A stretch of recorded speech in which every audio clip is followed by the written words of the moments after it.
Woo! For a guy like me. So we'll get into that. Also, by the way, we'll talk about Watch and Dream a little bit because guess what I got a chance to do finally? Sit down and watch the full I thing. sat down and watched it yesterday. You can log it as an actual movie. What? Like if you're like one of those like movie login apps that like lets you like rate movies, it lets you log it as an actual movie. That's so wow. It's like a documentary, so it counts. Yeah, it counts. So I got a chance to sit down last night with my middle kid, and we watched it together. So there's some intriguing stuff in that. So we'll get into that a little bit, see if you guys have had a chance to watch it as well. No Robin Washit today. Washit has been out in what I would call God's country. He's been out east back in my home. He got to explore the 8 miles of college basketball out there with the Pukies. He got a chance to visit. He was in Chapel Hill taking some time. He's out there accepting the award from his last year. I think it was Sportscaster of the Year, that whole award show that he got that for his. So he went out there and accepted it yesterday, the last couple of days. So he's been out there hanging out. He's out in North Kakalaki, yeah. Huh? How about He's been sending me some pictures, man. It got me sad a little bit. It got me Did he send you a Bojangles, and that's what really set you off? Man. He sent me some of my favorite places down on Franklin Street that he got a chance. I sent him some recommendations. Hey, you know those fries and Bojangles hit different in Carolina. The dirty rice. Woo! Dirty rice. Bowberry biscuits in the morning. You know what I'm talking about. The Bowberry biscuits with the old blueberries and the frosting on top get you going in the morning. I was always a bigger fan of the spicy chicken than the regular chicken. I got you. But the dirty rice, man, that rice with the pimentos and the sausage inside of it and oh my goodness. Now I'm missing it. Missing it. Now I got you craving it. My bad. But we will have Brian Munson with HuskerOnline.com in hour number 2. And some stories that we missed. Man, there's a really intriguing story that we'll get to it'll tell you about the landscape of college football or sports. And it comes out of Wisconsin. There was an announcement they had this morning. That's interesting. And I think it's going to go, whoa, that's where we are today with some of that. And a whole lot of you guys, feel free to give us a buzz, 402-489-1240, or jump on the stream, YouTube, Facebook, throw some comments at us, all that good stuff. Love to hear from you. Boy, the World Cup yesterday, my goodness. We kind of talked about knockout game number 1, match number 1, which was kind of a Canada gets it done, but it was like, fine. It wasn't convincing. No, was it? It was one of those football soccer matches or like, this is the reason why I'm bored. This is the reason why I probably don't watch as much. But Totally fair. But if you did yourself a great favor yesterday and you watched yesterday, all 3 matches, you were given everything about a World Cup and knockouts that you could get. Brazil, Japan, man. I was out doing some errands and with my son and building some stuff. And man, we almost didn't get done because we were watching this.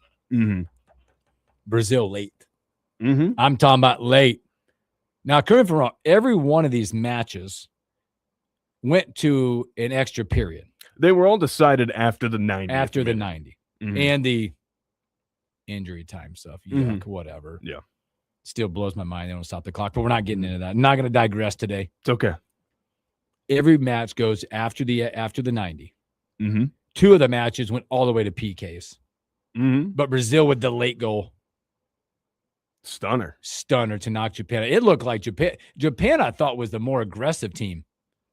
Yeah, I thought Japan had a great plan throughout. They did, and they kind of moved it up a little bit. They kind of changed. After Brazil got it tied, they got a little different, too. A little wider, and it kind of confused Brazil. Yeah, trying to exploit space, Yeah, but until late, and then Brazil gets it done. That's what overwhelming talent gets you, Hooksy. That's what it gets you. Japan's got some great, like, their head coach is a great tactician. Like, they kind of said it on the broadcast, and I'm like, I even think, like, that doesn't do him justice. Like, he is truly a mastermind, a maestro when it comes to tactics, and that Japan team, like, go look at that valuation, look at the kind of names they have on their squad. It's a really talented squad. Yeah. Like, there were a lot of really talented squads, and they got sent home early because Brazil's one of the 5 or 6 most talented squads talent. we've ever seen. Talent prevailed. Yeah, talent prevailed. And it was a late turnover by, ironically, one of the guys that I cheer for on my club team out in Tanaka. It's a late turnover, bad pass gets intercepted, a little slot in. Martinelli makes a great run into the box, and then it's an awkward angle to finish at, so he kind of has to take it shin high and then just does the best that he can with it and ends up finding the back of the net. And that's the moment right there. But for the large portion of this, I thought Japan was the more aggressive team. I thought they were more concise, more decisive with their chances. And Brazil, it felt, had a lot of possession, a lot of the ball, but a lot of wasted opportunities, didn't get many clean looks. So credit to Japan for getting the opener and doing what they can. Then credit to Brazil and Carlo Ancelotti for just changing some things up, getting some subs on the pitch, and then just letting them go to work. Because Japan was trying to play with their tactics and exploit them a little bit, and Brazil managed to hold strong. And then you finally get the winner at the end. So Brazil on to the round of 16. And yeah, that for a non-penalty shootout game, that's about exciting. It was amazing. The match itself was great. The tempo was awesome. Like viewing wise, like it was an aesthetic treat to watch that. Then it kept going. You're like, it can't get any better, can it? And it did. It did. One of the top teams. I'd say the next couple matches presented you two of the top 10 teams in this World Cup. Germany, Paraguay. We all know about Paraguay. It's a team the United States overwhelmed 4-1. Very first match of their World Cup run. When you look at it, Germany upset in PKs.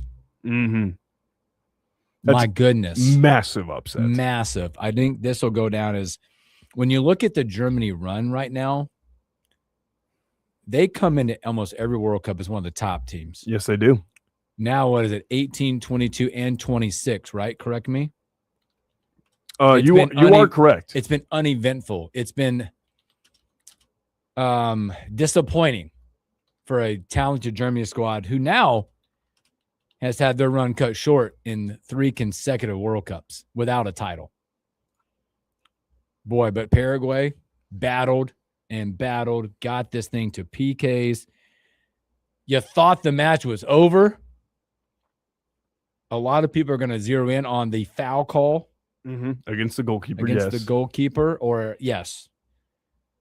It looked like a foul. I mean, I'm a novice soccer fan. It was a foul. It was disruptive to the goalie, regardless of you thought.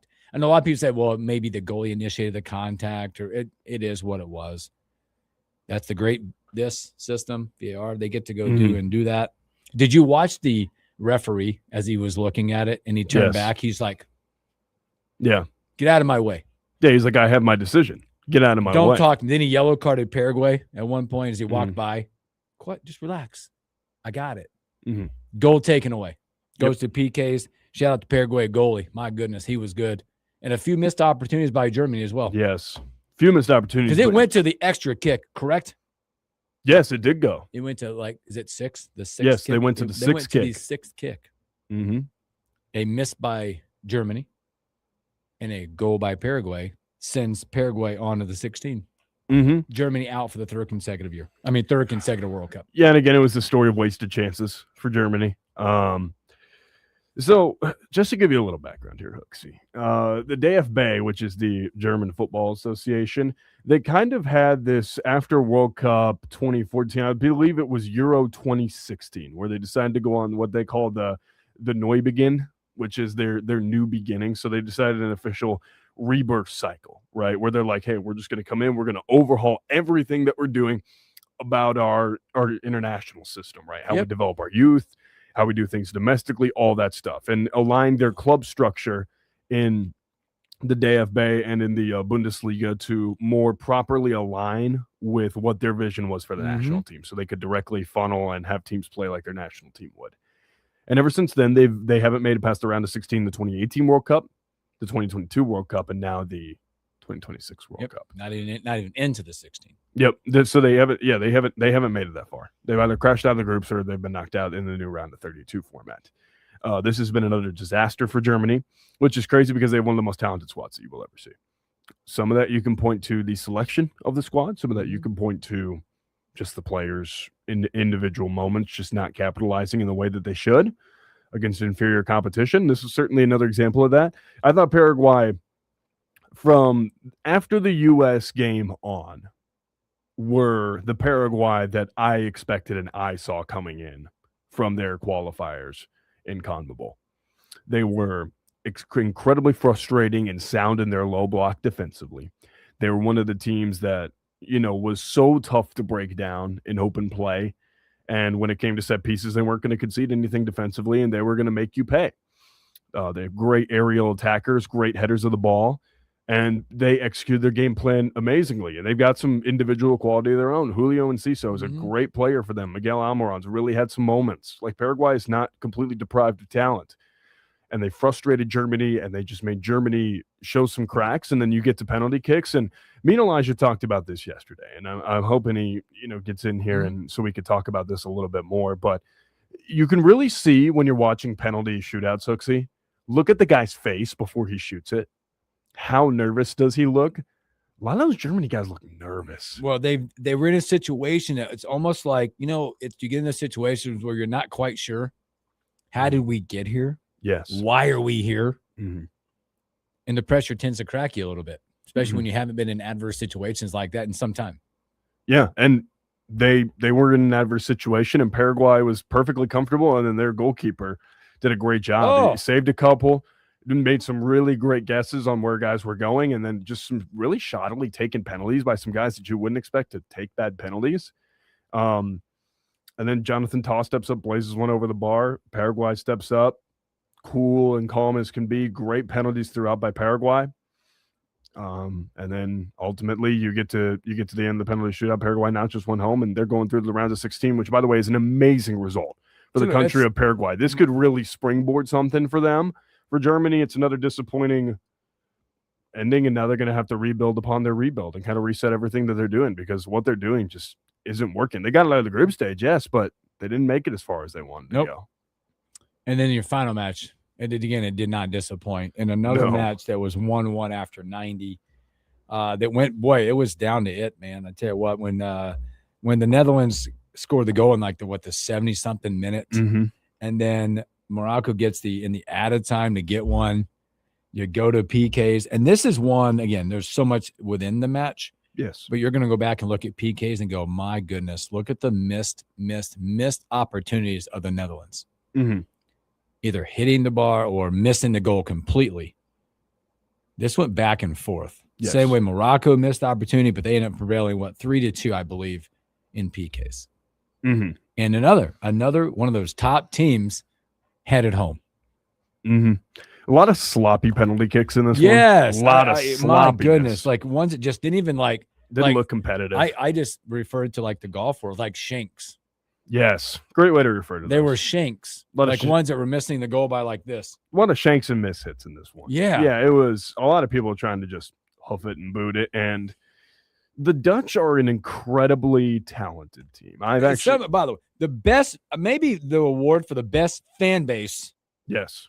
The Dutch have great fans. Having met several Dutch fans personally. They're the ones in the orange, and they do the walk, the left and right, and the smoke. Great fans. Goodness. Great fans. Great people in general. If you've never met a Dutch person, usually pretty cream of the crop type of people. Really down to earth, salt to the earth kind of people. They're really awesome. Also incredibly tall. So that kind of also gets you to where you're going. But incredibly talented team. I've actually liked watching the Dutch play in recent years. They're just kind of a fun team to watch play. They'll play 5 defensive players at the back, and they're very defensive minded, but they also have real talent in midfield and some nice attacking talent up front. Morocco also has ever since World Cup 2022 just been on a straight linear trajectory, like a rocket ship to the moon. Their takeoff's been quite incredible. Yeah. And it's pretty cool to see for a country like Morocco that doesn't have the greatest amount of population, but they've managed to find gems in there, either which way. Really, really cool to see what Morocco's done. But it was a pretty awesome match throughout. It's just, late drama, tense. And then we get to after extra time, and then we get to the penalty shootout, and a little bit sloppy. But, the goalkeepers, I thought, did their job for the most part. And in the end, Morocco just had one better. And they did. Boy, the round of 32, is it like poker? It's a chip in a chair. You never know what's going to happen. Yeah. You got teams that are at the top. You got teams that are just, look, man, we are here, and we're going to give you everything you got.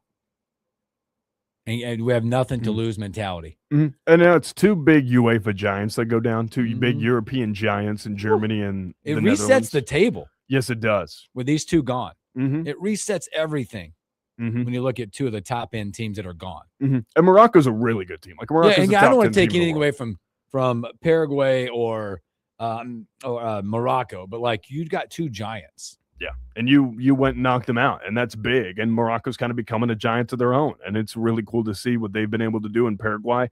What a wonderful story for a team that came in, I believe, top 50, and ever since then has just kind of cemented themselves in this and saying, "Hey, we are firmly one of the best teams in the world. Like we are one of the best 16 teams in the world, and we can prove that." Like massive for Paraguay, massive for South American football, massive for what the Americas in general, North and South America are trying to build. Really, really cool stuff. Canada getting to the round of 16, like that's big for CONCACAF and the way that they are trying to operate and build a international prestige. So, but yeah, just a really full day yesterday, and it was a lot of great games. And there's going to be some more good games on the docket today. So, man, if you're not tuned into the World Cup, I mean, this is a great time to get involved because France, Sweden at 4, Mexico, Ecuador at 8, and hey, Ivory Coast, Norway at noon is not a bad warm up at all. No, boy, great slate today again. Also, you start looking ahead for teams like Paraguay. Paraguay is going to sit there; they get to hang out and watch and see and get the winner of France and Sweden, which is going to be a tough game. We already have a 16 matchup after yesterday. You have Canada, Morocco. There you go. How about a couple of teams probably that you're like maybe didn't see that coming? Teams sitting there playing each other. Brazil, as we said, moved on. They're going to wait on the winner of Ivory Coast, Norway today. Mm-hmm. And then that match, you got Mexico, Ecuador. Whoever moves on there will be waiting tomorrow. England and Congo, DR Congo, winner in that one. So there's a lot. Great stuff. Great stuff. Great knockout rounds going on. If you're not tapped into the World Cup, tap into the World Cup. Yeah. It's been awesome action. The knockout rounds are where the real electricity starts getting going. So great stuff in the World Cup yesterday. We'll talk more as when Elijah's over there doing an interview. He'll be here to hang out with us in the morning hookup as well. But let's take our first break and we'll come back. Let's go. What do we call this? The roundabout, the Husker roundabout? We'll take a sample from the Husker charcuterie board. That and a whole lot more when we return.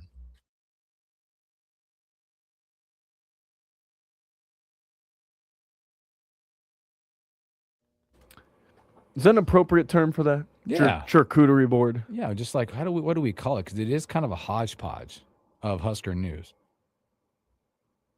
It is a hodgepodge. It's a medley, a buffet of news that you can kind of just go pick from. Yeah, I just some really not good. Yeah, one really just not good. The rest I think are really encouraging. Mm-hmm. But one just we're gonna do just that. We're gonna move this. Let's move some Husker B-ball to the second hour because there's a lot. That's probably its own. Yeah, that could probably be its own topic. Because we got you had Fred, you had Price, and then you got a 2028 kid on campus that you probably have some insights on. Yeah, if I can get a name, I have some insights on him. Parker McDaniel? Yep, I can. I can run something on that. Well, I figured he's from the state of Oklahoma. Oh, from Bixby. So he's he plays in Lincoln Christian. Yeah, I know all about that. So I want to move that. So we have that.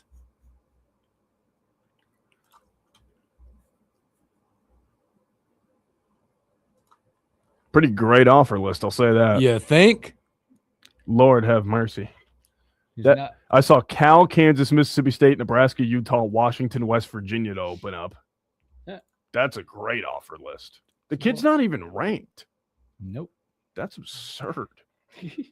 All right, bro. Somebody knows something we don't know. That's absurd for that kid. I'm sorry. What did I just see?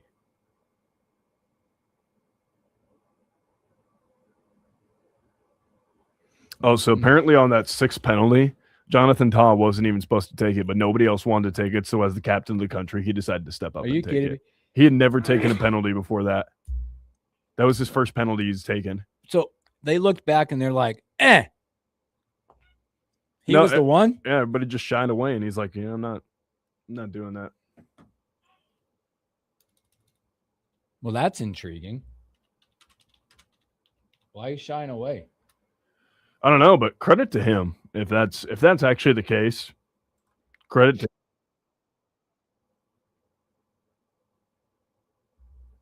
Yeah, We'll talk Husker basketball hour number 2. Yeah, that'll be good. But yeah, if that's really the case, it's kind of a shame on Germany. Credit to Jonathan Tah, because what are we doing not taking the penalty? Just somebody step up. All right, here we go. Here we go.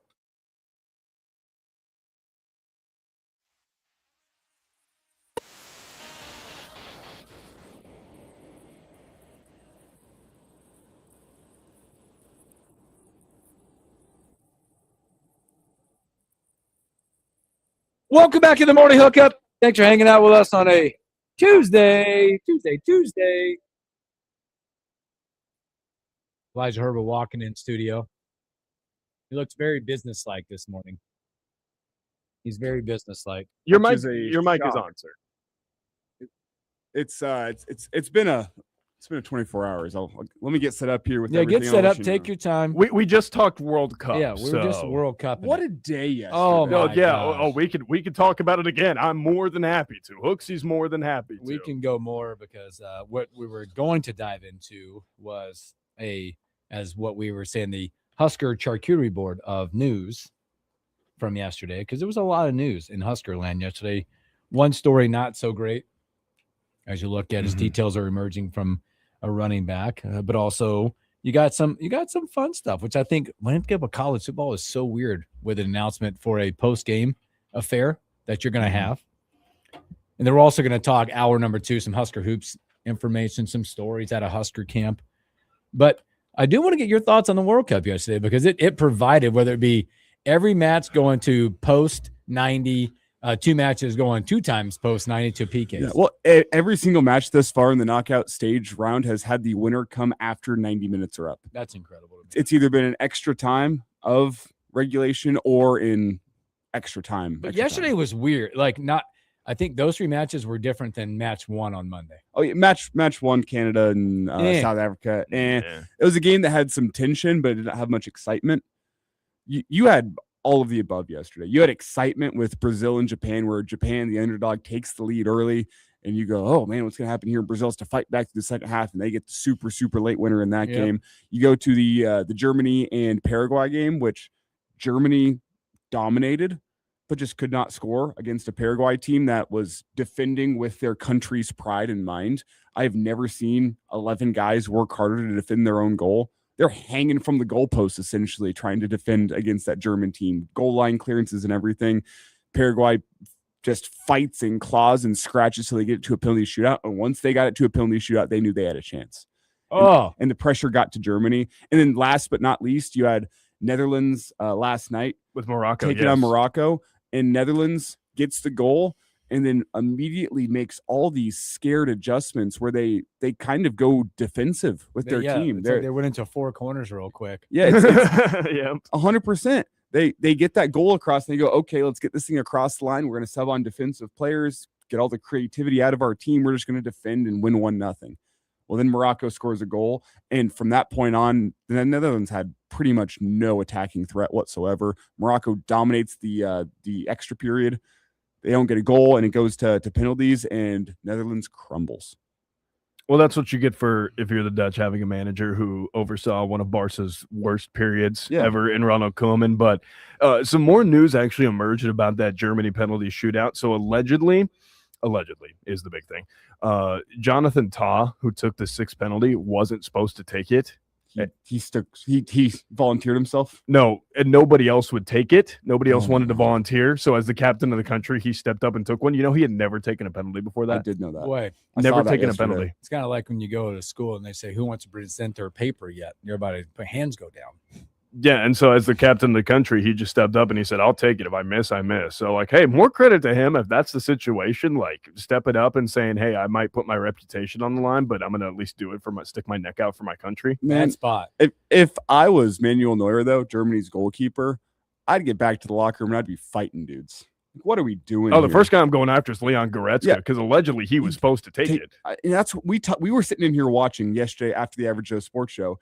And I said I was expecting Goretzka to step up there. Do you remember me saying that? Yeah, I also said I think the last person that should step up here is Tah, because he's never taken one. And it was shocking. Manuel Neuer keeps him in it. and it's just blunder after blunder from the Germans. But also credit to that Paraguay goalkeeper because he made some really nice saves. You know what's stunning about him? So that last penalty, Jonathan Tah. Do you know how much he made last year? Oh, probably not very much. It's more than you'd think. I think it was like $4 million last year. Still pretty good. $4 million. Meanwhile, Paraguay's keeper plays for a team that is $40 million in debt, and he hasn't gotten paid in 6 months. That's wow. Good. He's on a contract, and they are unable to pay him. He hasn't gotten paid in 6 months, and he goes up there and puts the country on his back, makes some saves, psychs out some other dudes. Incredible. But the question I wanted to ask here before we get on to more pressing matters, I know we've already spent 30 minutes here talking World Cup. With the excitement of the penalty shootout in mind that we all got to see yesterday, should we add something similar to NFL regular season games that end in ties? Because I'm sick and tired of watching NFL games that I've wasted 4 hours of my life on end in a tie. What do you do? Do you add a field goal shootout at the end of an overtime period? Like, do you start at a certain, just keep working your way back? You just go 30-yard field goal, 40-yard field goal, 50-yard field goal. With full like the full spread. Compliments. Offense, defense. Yeah, the other team can come in and try to block it. Yeah. Or maybe it's like go back and forth till someone misses. Maybe it's not the full, like it's a 3-on-3. I also have a couple more suggestions while we're thinking of this. You could do an Oklahoma drill at the end. Defense picks one defensive player. All teams in the middle. Bull in the ring. We'll do bull in the ring, both NFL teams. Yeah. Or you could do receiver DB one-on-one. Mm-hmm. You could do that at the end. Fade routes to the end zone. No, that's un-American. Fade routes are un-American. Fade routes are. But I also think ties are un-American. I would love to find a way to get ties out of NFL regular season games. Nothing's uglier than at the end of the year whenever you see like those two teams that have they're 9, 6, and 1. Mm-hmm. Nah, that ain't right. Sorry, with today's day and age, it'd be 9, 7, and 1. Corinder said you could start with a touchdown and a 2-point conversion, then go to Elijah's idea. Yeah. I mean, I just good suggestion, Cornred. I just think you look across American sports. I hate ties. I think they're dumb. There's not ties except for the NFL regular season. Why? Yeah, we should get them out of there.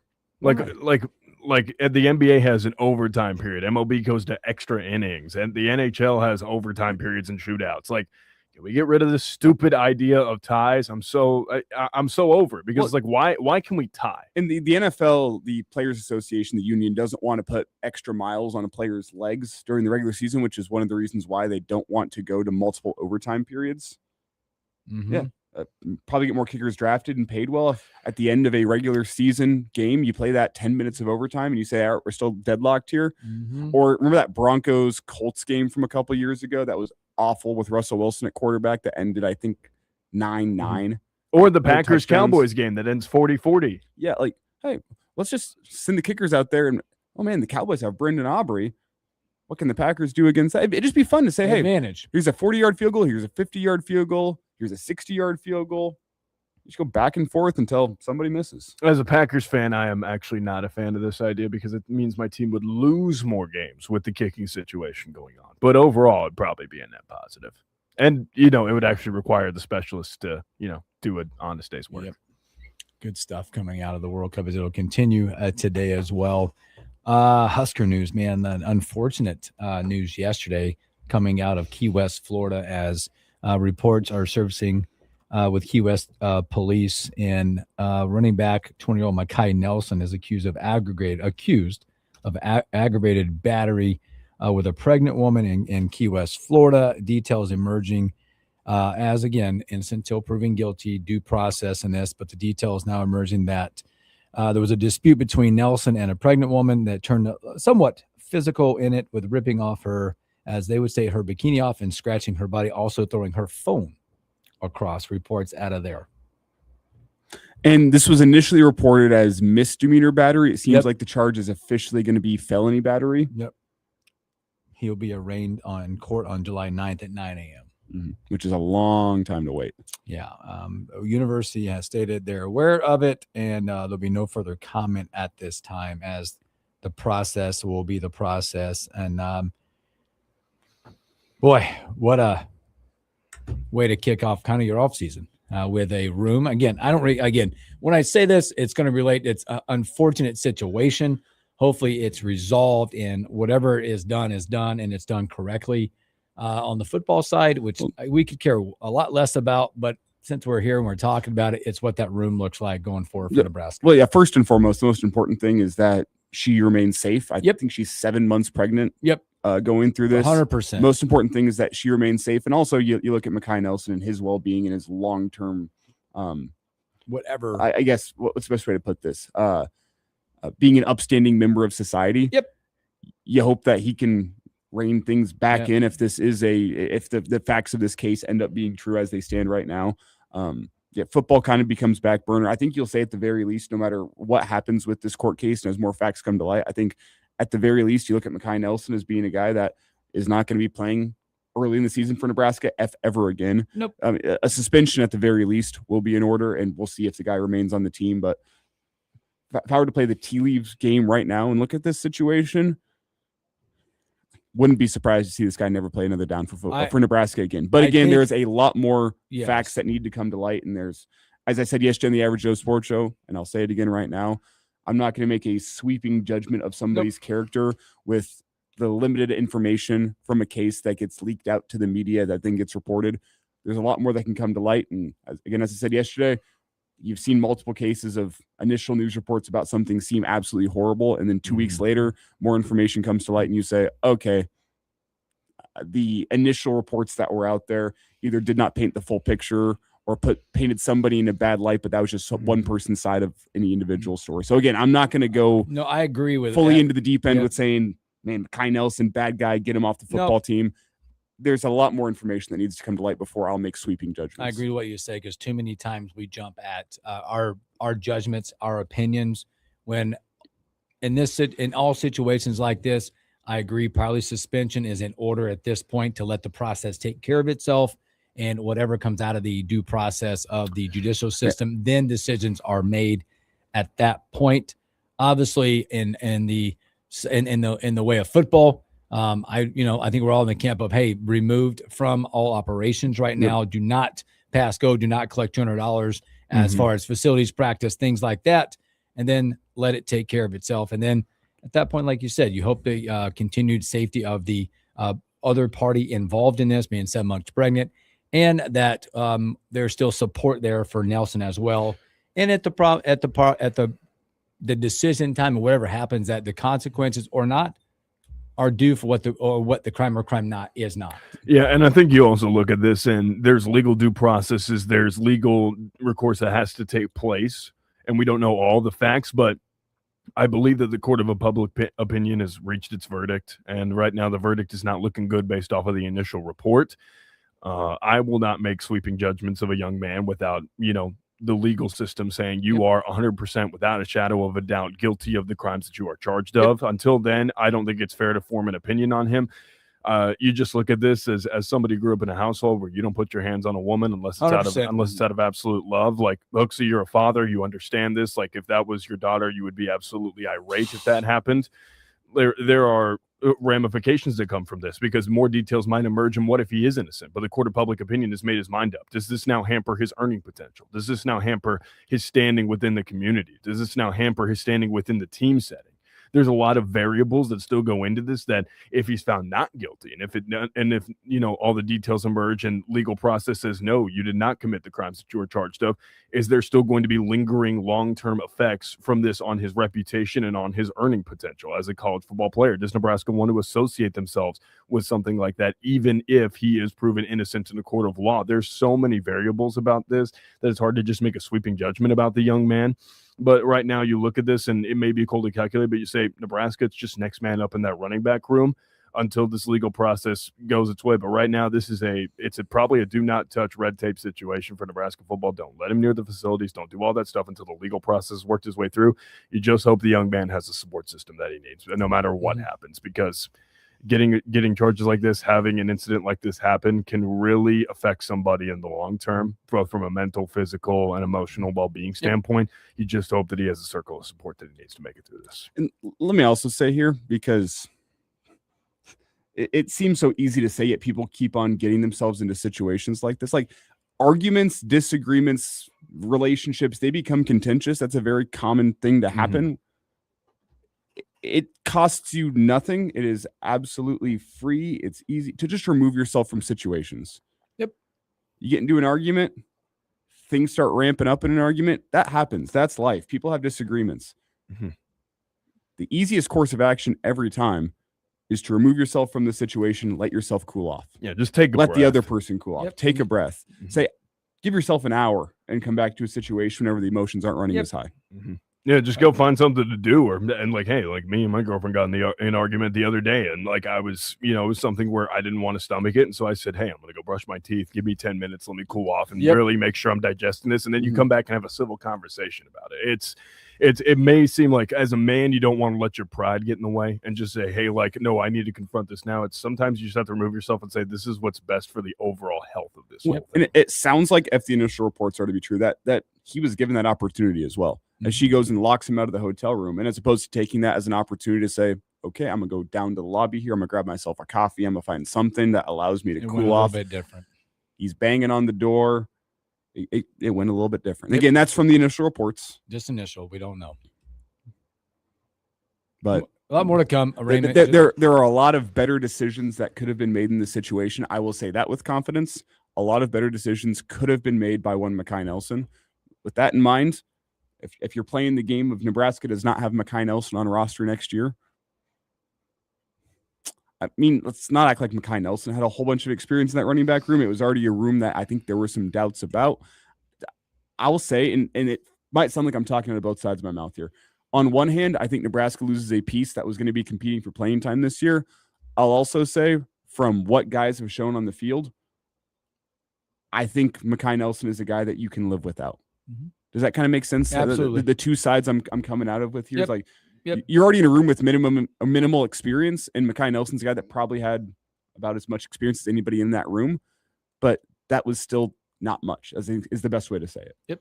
You're still the story of the room has not changed all that much, in my opinion. If Mekhi Nelson's not a guy that plays another snap for Nebraska, you still have a lot of question marks and doubts about who's going to step up in that running back room, but you just lose a candidate of a guy that could have possibly stepped up. There's still talent that I like in that room. You look at Isaiah Mosey, a guy that I love, hit the juice that he brings whenever the ball's in his hands.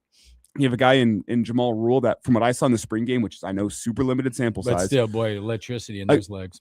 He's got some electricity, and I think in small sample size, I thought he might have had the best vision in that running back room. His ability to find the hole, decisively hit the hole, and get upfield, I was impressed with in spring game environment, but I like that. And then you have a guy in Quentin Ives that, I mean, he's been a jackhammer through his Husker career, and I still think there's a role for him in this room as a short yardage goal line back, and I'm surprised we didn't see him in that role more last year, because it did work towards the end of the year in the Las Vegas Bowl. Whenever you got Quentin Ives the ball in short yardage situations, he fell forward and picked up a yard a lot. So there are still guys in that running back room that I think you should be excited about with what their future can be at Nebraska. Are they ready to step into a role in 2026? We'll see. Also, boy, an intriguing, speaking of intriguing and other Husker football news, how about September 19th? You're like, why September 19th? Well, we have a football game that day, but it ain't about the football game when North Dakota comes to town, but it's what's happening after. Boy, we're talking about the landscape of college football and the way things are changing. You're going to get yourself a concert right after. 30 minutes after that game, you're going to get a Grammy Award winner in Cole Swindell giving you a concert after the game.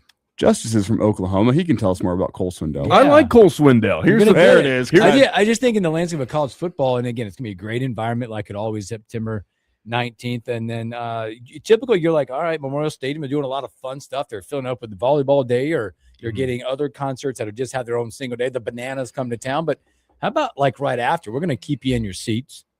If you have a game ticket now, your ticket does allow you to stay. There's other ways to buy tickets, but hey, we're going to give you a Grammy Award country artist right after the show. I mean, he's got some good music. Now, he does have some sad heartbreakers, so if the Huskers somehow manage to lose to North Dakota, which we would have bigger issues on our hands if that's the case, but he would provide some solace or make you cry even more with some of his heartbreak medleys that he has, but he's got some pretty good songs. It's a nice little mix that Cole Swindell's got. And he's got a good voice. So if you stay, it's worth the price of admission, especially if the Huskers win. He'll probably play with some of his happier hits, and everybody will go home happy. And it'll be good. And it'll be a great chance for you to enjoy more alcohol at Memorial Stadium. Yeah, and it's a night game, by the way. That's a 6:15 kickoff. So that's what, probably a 10 o'clock concert? Yeah. So I'll be honest. I know the name Cole Swindell. I looked up some of his music and I went, none of this rings a bell. Hey, bring back the one. Well, he's got a good one. We should bring it back when we come back. Mm-hmm. But you know the one I'm talking about, don't you? What everybody's going to know? Probably do. So he'll perform after the game, September 19th. Just the landscape of college football, because I have another story coming up about the landscape that's changing. Now we're adding concerts to end of games. What that means from a fan, that it's like the fan atmosphere, the fan experience is taking it up a notch. With your ticket, gets you more than just getting in your seat. As part of my fan experience, can I override a play call? Can I make sure that we don't throw a fade on second? Hey, I'm sure they can auction that off, or in the Frost days, I would auction off no bubble screens in my life. From how the guy plays the game, I'm not sure I'm as worried about the fade route this year with Anthony Calandria. I'm not sure that's his strong suit as from a quarterbacking spot. I think he's a grip it and rip it through a tight window kind of guy. Yeah, he's the throw it between a window of BB slant. He doesn't feel like the kid would touch. Yeah, he's slants in the goal line type of quarterback, which I don't think is Dylan Raiola. He's not a fades on the quarterback or fades on the goal line quarterback, which I think is Dylan Raiola. Nope. Interesting stuff. I think Calandria would rather tuck it and run from 5 yards. Dang right. He sees that little sliver, like I can get there. Yeah, Big Tony's like, hey, let me dangle it real quick. I got you, bro. All right, let's take our final break, and then we'll come back with this day in sports.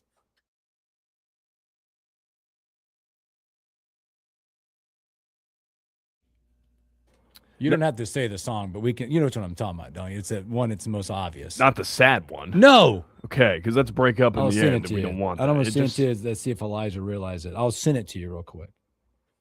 Isn't it this? And I'll just text you. Oh wait, I think Elijah will know this one.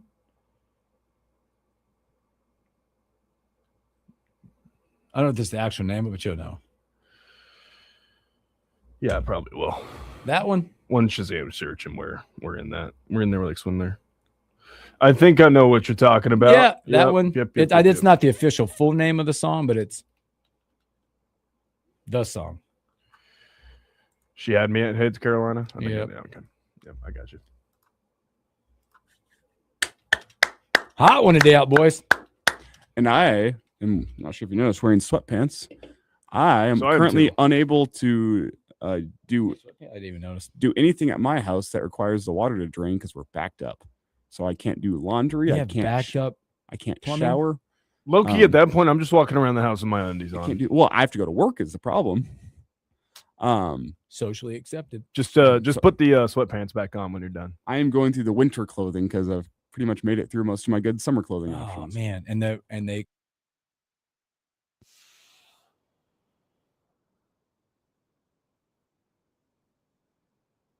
half of an issue where like if you do anything, we wish I had to keep the showers real short, really small loads of laundry, which is why I was kind of running low. But now he went through and he used it's called a drain chain snake. Snake. But he has to go all the way back. It's clogged up where we get to the sewer way in our backyard. Yeah. And so he's got this machine. It's essentially got a drill bit on the end. And it goes through and it clears out the drain. Whatever is blocking it yesterday, it broke his drill bit. Oh boy. And it seemed to clog it up even more. And it got much, much worse, much, much quicker. So long story short, I think he said he was going to be working on it this morning. We shall see. Did he have to call into work? Hey, I can't make it in today. I got a problem here. Yes, but no. Or can he put himself on the job? He's put himself on the job essentially, but he had to take himself off other responsibilities. Feels like a top box at your house priority. Corner says tree roots. That is our running theory, is that tree roots grew into it and that they broke off the drill bit last night. Are you kidding me? Yeah. That seems like a way bigger problem. It's fine. As long as you get the correct drill bit that can just punch right through them, you'll be fine. Oh, but gosh. Just seems like a bigger problem than originally. It's not fun. I'll tell you that much. Tree roots in there? Come on, man. Mowed my lawn last night and I had to drive all the way to the gym just to shower and come back home. Yeah. How is there no Yankee history today? All right, I'm gonna have to bootleg something. I didn't even look at that yet. Dang it. A lot of great stuff. Hey, we got certain, speaking of legal trials, we got certain legal trials that started taking place on this day. Somebody cue up Norm Macdonald. That's all I'm going to say. Mm-hmm. There's a lot of Wimbledon stories as Wimbledon kicked off today, too. Not a Wimbledon. There's a Jack Johnson story in there, which is pretty cool. That. Sandy Koufax, Cy Young, a lot of good stuff. No, but while we're on the stream talking about that running back room, it's as unfortunate as it is to say, a lot of those other guys in that running back room are about to inherit themselves, at least in the short term, a little bit more opportunity. Just a little bit more. I would like to see Quinn Knives as a short yardage back, though. He's what is he, 6'3", 2 something? Ives? Like 6'3", 220. I think he might be heavier than that. 240? 240 sounds right. Yeah. Let's check. Listed at 6'3", 220. I thought he's heavier than that. Thought he was too. Maybe he slimmed down. Maybe he's getting the diet right. You never know. Dun, dun, dun, dun, dun, dun, dun. Shane says, I just had to support a local plumber a few months ago to the tune of $350 for tree roots. Jeez. My condolences. It's amazing when you like lose something like that and what the value of the lives that we live. Oh, it's crazy. Here we go.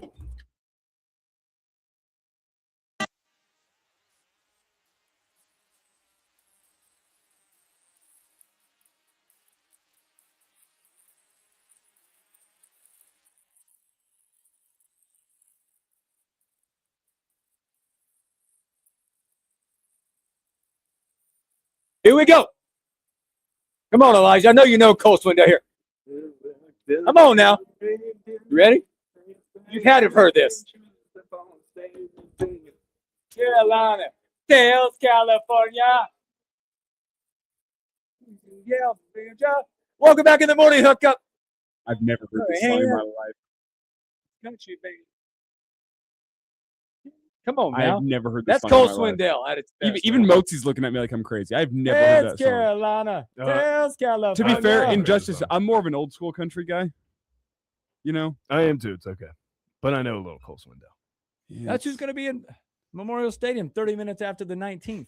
I'll be doing a post-game show. I'm not sticking around for that. No offense, Cole Swindell. I'm sure you got lots of fans out there. Don't worry, Elijah. If you get enough alcohol in your system and the right woman approaches, you might find yourself a Cole Swindell. Moats even threw up the rock star hands. I don't see Moats gets it. Yeah, that's not my style of country. Sorry.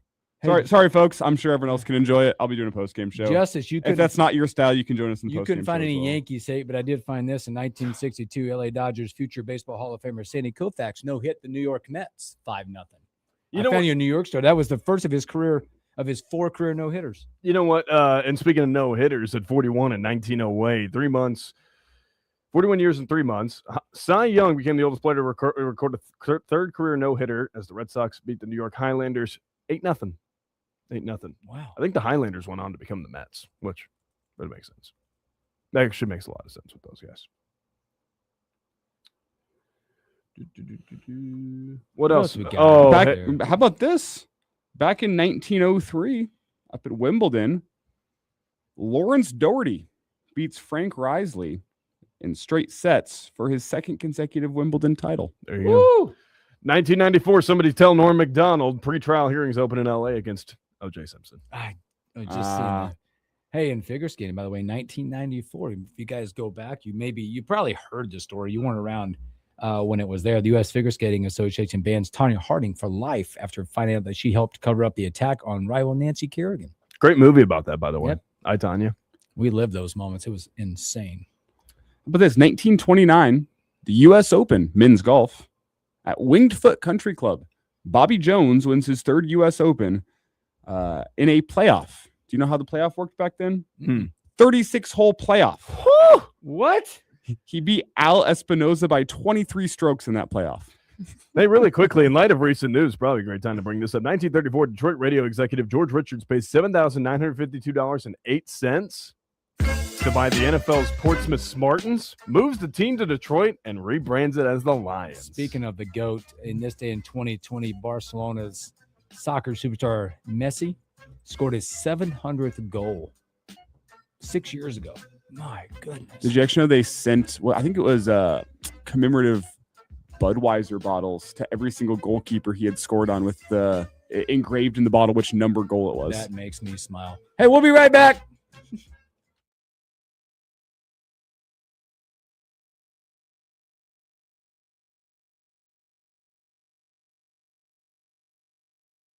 Ricketts spent millions of his dad's money bankrolling his campaigns. That's why Ricketts doesn't mind voting to increase our costs. Tariff taxes, gas prices through the roof, cuts to Medicaid, and closing rural hospitals. In Pete Ricketts' world, when things cost more, Dad just picks up the tab. Tell Senator Ricketts, Nebraskans pay our own way. Bring down our costs now. Paid for by Nebraska Groundswell. For over 30 years, Wild Bird Habitat has sold high-quality, premium-grade wild bird feeds that provide our wild birds with the proper nutrition they need to thrive. Economy wild bird mixes sold at other stores contain filler seeds birds don't eat, leaving a mess. For wild bird feeds guaranteed to attract more birds, shop the Wild Bird Habitat stores in the Alamo Plaza, 56 and Nebraska Parkway, or north at 4900 Dudley Street, and save money with their rewards program and their wild bird seed by the bucket. Mom, Dad, before you throw out those unused medicines, just think for a minute. Grandma, Grandpa, all you guys take meds. That's why you gotta dispose of your old pills correctly. Those pills for your back pain or migraines. When you throw them in the trash, those medicines can become lethal in the wrong hands. Our hands. You may be finished with that medicine, but those pills are making me real popular at school. My brother James could think they're candy. Our dog loves to get in the garbage, and those meds can make him sick or worse. So stop. There are better ways to dispose of your unused meds. There are lots of police stations, local pharmacies, and hospitals that are approved to take in unused meds and dispose of them safely. Disposal sites are close by. It's easy, and it's the right thing to do. For us. The ones you love. To find a medicine disposal site near you, visit www.safe.com. Lakin's local news, talk, sports, and weather station. FM 101.5, 1240 AM, KFOR, and KFRX HD3, Lincoln. From ABC News, I'm Sherry Preston.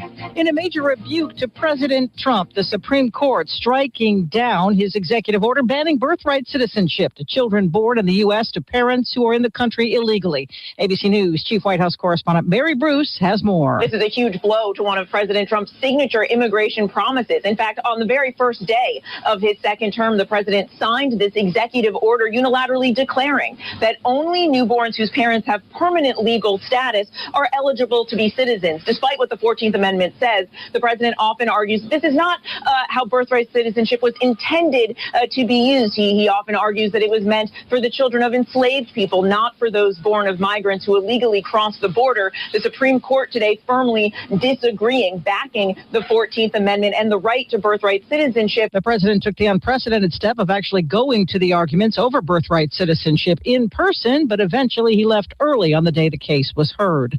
The High Court also today upholding state laws banning transgender girls and women from playing on school athletic teams. ABC Stephen Portnoy has that. Justice Brett Kavanaugh's majority opinion says it's reasonable to have separate sports teams for biological males and biological females, citing their inherent physical differences.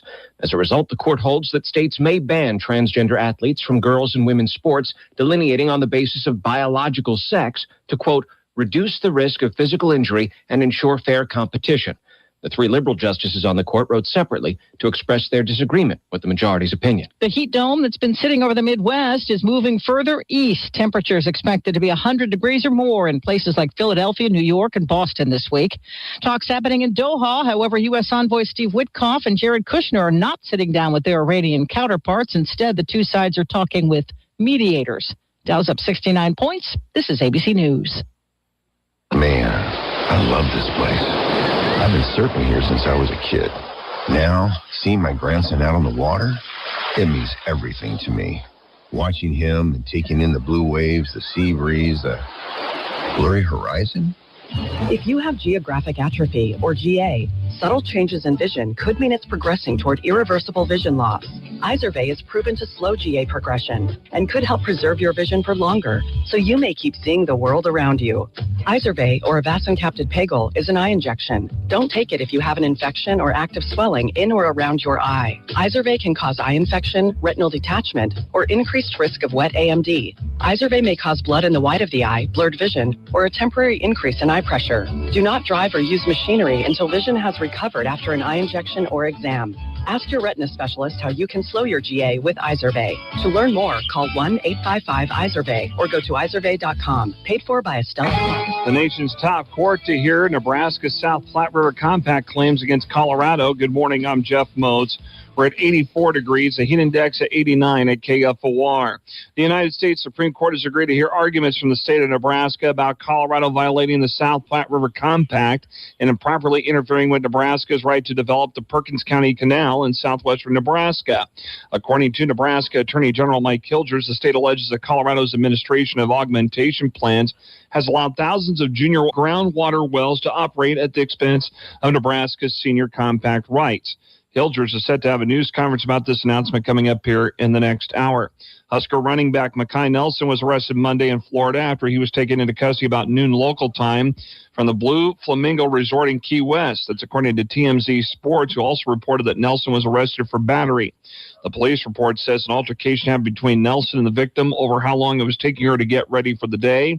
The report says Nelson scratched the victim that left her with visible injuries.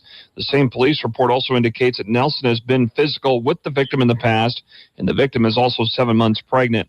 There have been at least 21 fireworks complaint reports filed with Lincoln Police since last Friday, and more will likely be added before you are legally allowed to buy and shoot off fireworks in the city of Lincoln. LMC 9.44.080 allows the sale and use of permissible fireworks only from 8 a.m. to 11 p.m. on July 3rd and from 8 a.m. to 11:59 p.m. on July 4th each year. Lincoln Police Public Information Manager Erica Thomas says to report fireworks violations, you must have an address or description of the property before calling the LPD non-emergency number, which is 402-441-6000.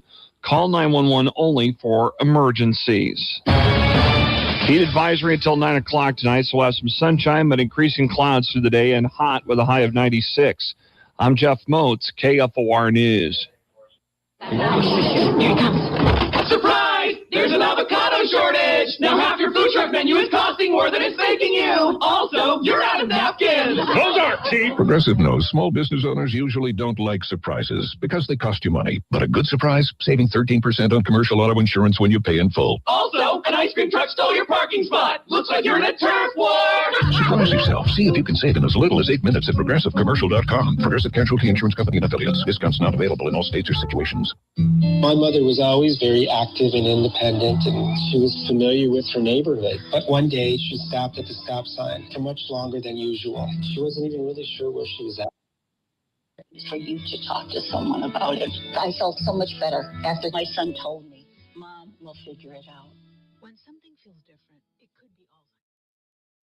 This is the Morning Hookup on KFOR.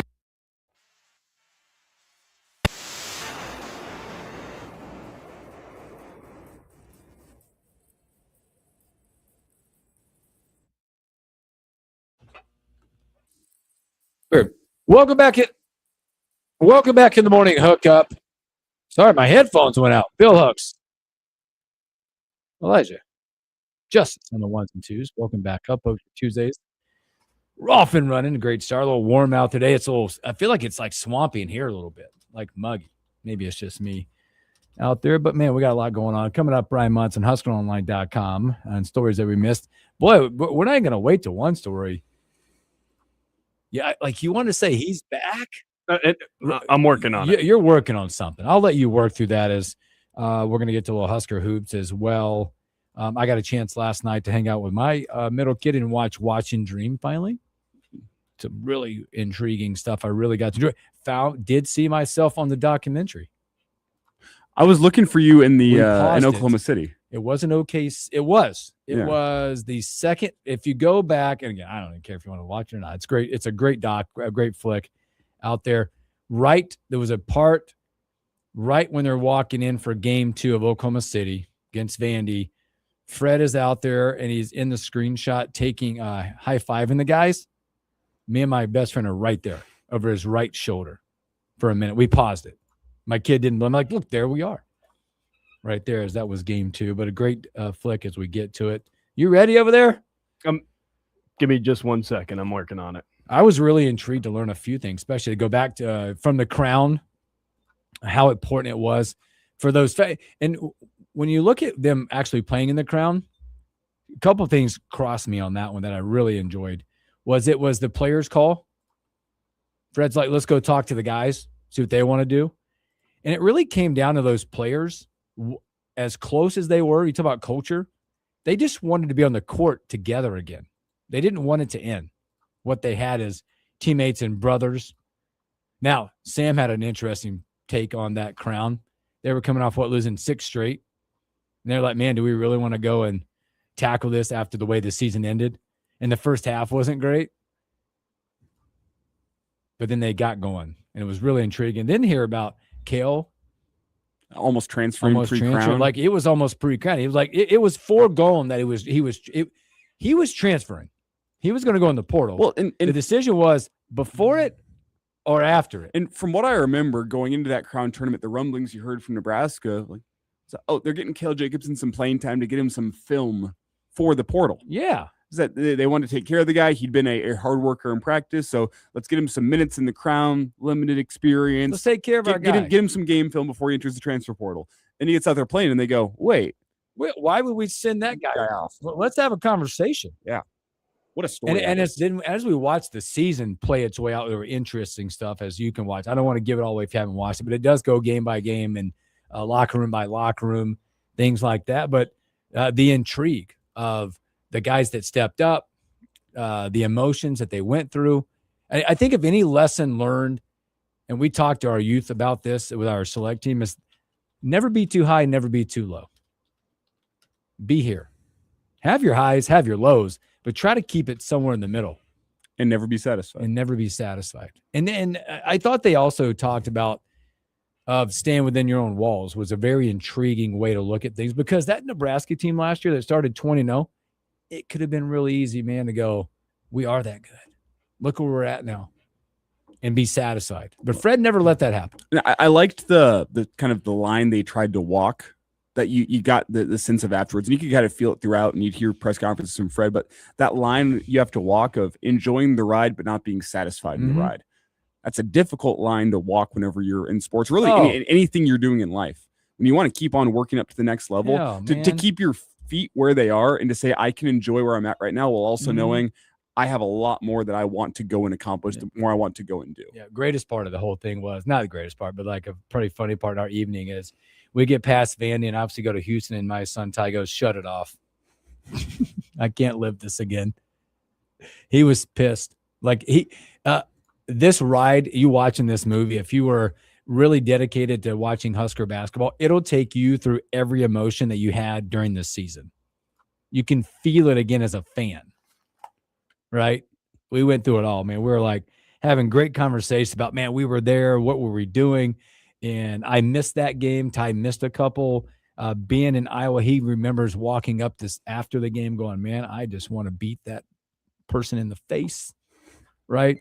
But again, what a great flick. If you get a chance, there's a lot of stuff to be learned, and a lot of stuff that as you hear Fred talk about now, and the guys that are back and the guys that are here now, it's carrying over. You feel like it's carrying over because you always think about, how do you duplicate it? You never really duplicate it, but how do you take parts of what you did and how you did it and make it better with a new, pretty much a lot of newbies, 6 or 7, 6 new face, maybe more. So get a chance, go watch it, see what you learn from it. I mean, I think that's a landscaping change of college athletics, by the way, to me, on the heels of NIL and rev share and those things. I think that's different, more of what you'll see. But also shout out the individuals that put that together. Shout out Sam Rice.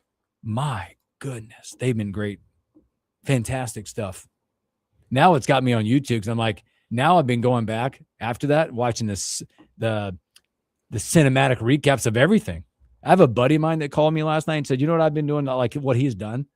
He literally has watched twice now, because we were there, the full Troy game and the full Vandy game back. Mm.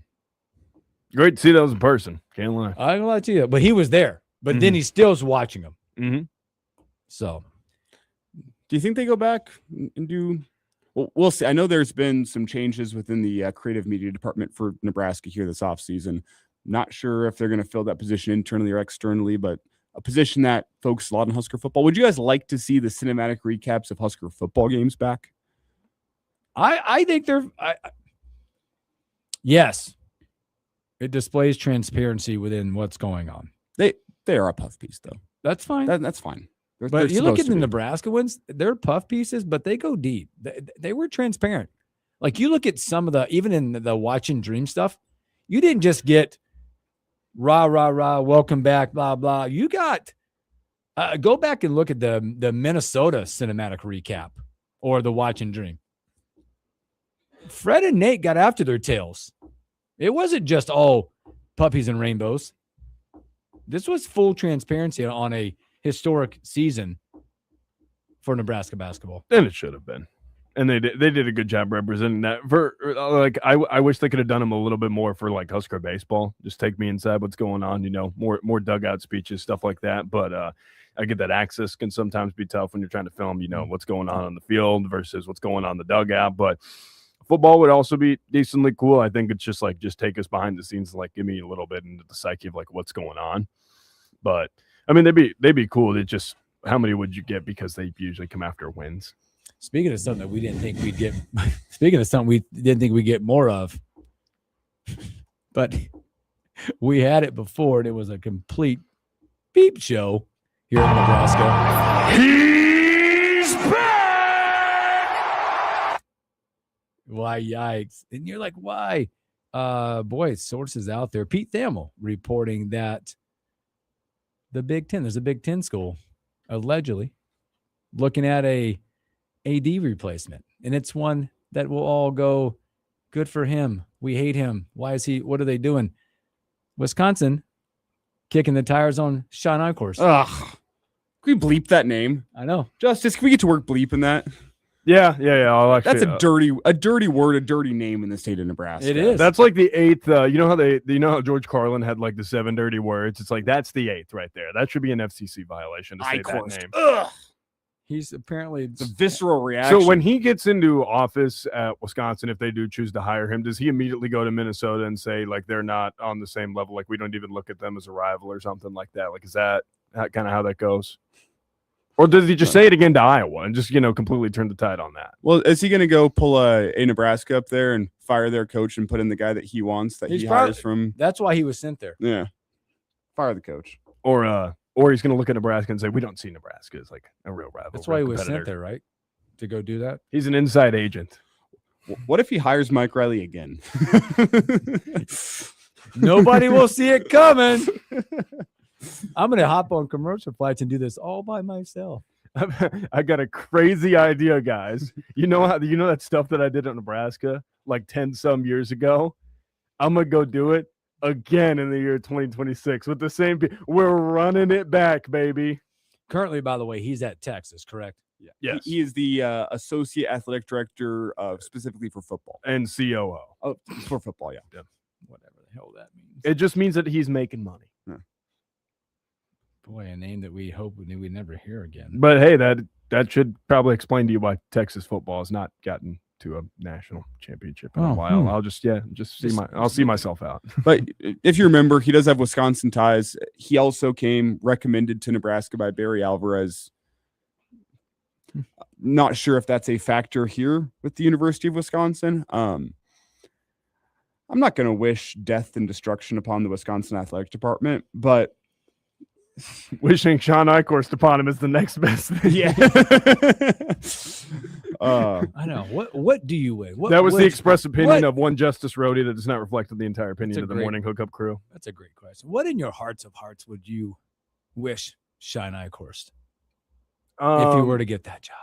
Nothing but happiness and big fat paychecks as long as he stays the hell away from my program.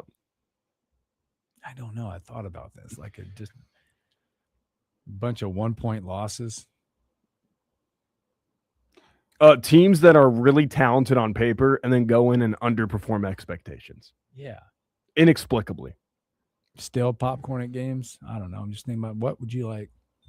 Oh, and then like inexplicably remove alcohol sales just so all the Wisconsin fans get mad. Yeah. Well, I was going to say they could install the air raid and get away from decades of tradition, but they've kind of already done that. They've already done that. Well, they've There's still time to run it back. Yeah. There's always time to go back. Phil Longo, he's coaching at Sam Houston State. Yeah, next head coach at Wisconsin. Phil Longo. I'm pretty sure their fans would literally show up with torches and pitchforks in the street.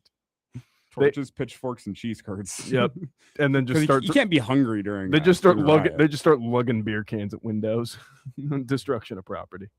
Speaking of that, maybe I'll just go there before we get to Brian Munson. That's one of the stories. It's another story come out of Wisconsin. If you guys have not seen this, and about how the landscape of college athletics is changing, Wisconsin has put out there. They're gonna have a Culver's patch. That sounds awesome. Added to their football uniforms, men's basketball and men's hockey. Fitting. They're going to add the Culver's. Obviously, we know the birth of Culver's out there up in Wisconsin, but probably comes with a price tag. So, if opponents miss free throws, do we get like free Culver's cheese curds? Is that like the promotion? I don't know, because I'll show up there and help. I mean, if we're getting point, free cheese curds, I'm shameless. At this point, they're adding a patch on. They're going to do a little branding, jersey branding, and I think that's more. I think there's a lot of that to come as we're selling not just billboards. We're selling some. The Zinning tradition patch. It's here. It's here. Did you see my tweet? No, I missed it. Me and Elijah actually brainstormed that. Yeah. It was an on the air. Let me pull this. It was my idea that got rightfully. We negotiated a price for him to use that on his social media handle exclusively. Instead of a winning tradition, it's a Zinning tradition. It's a Zinning tradition. Hooksy, how about this? Bang. Are you bringing it up on the stream? So I'm gonna go back. I'm in. Yeah. Let's go. All in. I'm pretty sure there's some elder statesmen in the Nebraska football community that would be absolutely livid if that happened. I also know there'd be. I think there's tobacco restrictions on how they can advertise. I'm not sure if this would be permissible or not. Can you put like a Warhorse patch across the front? Like, is that like a real no? thing? Because it's not allowed. So I was wondering on their games. So I was wondering. No, but is there anything against advertising? That's what I'm saying. I don't know. Advertising. I'm sure there's a restriction on that one. What if Texas Tech was sponsored by? Oh, baby. I'm sure. BetMGM. Sponsored by Hard Rock Casino. Wow. Intriguing as they're adding a patch as a billboard perspective. You know what? Good for them. I'm happy for them. Culver's is a Wisconsin business that is an in-state product. If they want to spend their money and advertise on Wisconsin athletics, more power to them. Absolutely. I just more think it's power to interesting. them. I wonder if that's now part of their extended sales program, that the jerseys are now available. Will it be available in most college programs? Yeah, can I get a Wisconsin jersey with the Culver's patch? Because like that might like be an investment. You know what I'm saying? Like that might be a real thing. So just intriguing stuff as we get there. So, all right, let's take a break. Let's come back and not let the guy wait any longer. We'll come back with Brian Munson, HuskerOnline.com.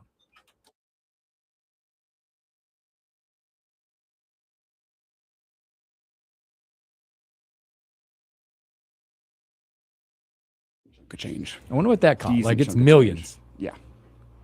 And where does it go? Does it go straight to NIL? That would be funny. Like, what kind of deal would that have to be? Like, what's the price point for you to say yes to that? I don't know. Like, what per year? Because I'm assuming this is a multi-year thing. I would think. We're getting slim chickens on the Nebraska football uniforms. Woo-wee. I will say the Culver's patch looks better on the basketball and hockey jerseys than it does on the football jersey. The football jersey looks kind of busy. Where did it go? Yeah. See, what I'm wondering is when are we going to have like the on-field ads? You know how some Elijah knows it's like at the end of some soccer pitches they have like the banners with the ads. I wonder if that's going to happen at like football fields, like just at the end, like along the end zone is lining like a bunch of banners and ads, like at a Wright Park or something. Mm-hmm. Yeah, at Haymarket Park, the berm sponsored by Slim Chickens.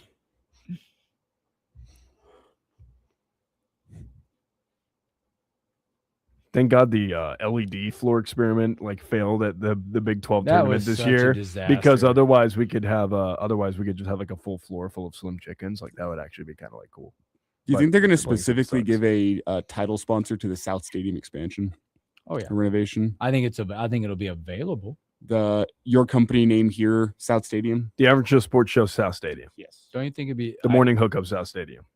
If it's anything out there, any kind of real estate is available. Just it doesn't matter. It's a best of both worlds. You're not going to sell the name rights for Memorial Stadium, but you can have South Stadium. Yeah. The KFOR Sports Trough. There's no troughs anymore. That's a Nope. shame.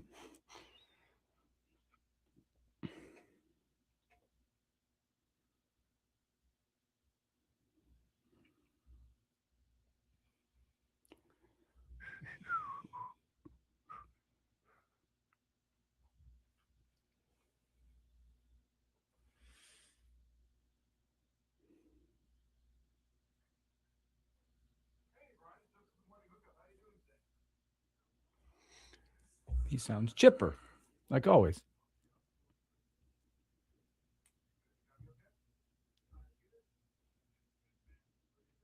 I'm going to jump right into it with him. Oh, I would do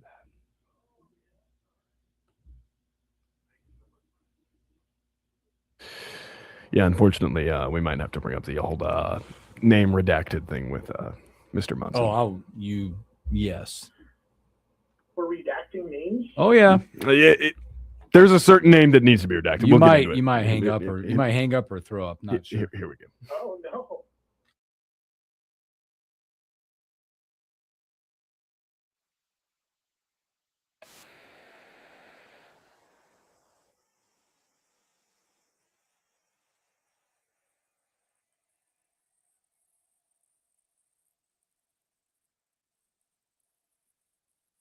Welcome back in the morning hookup.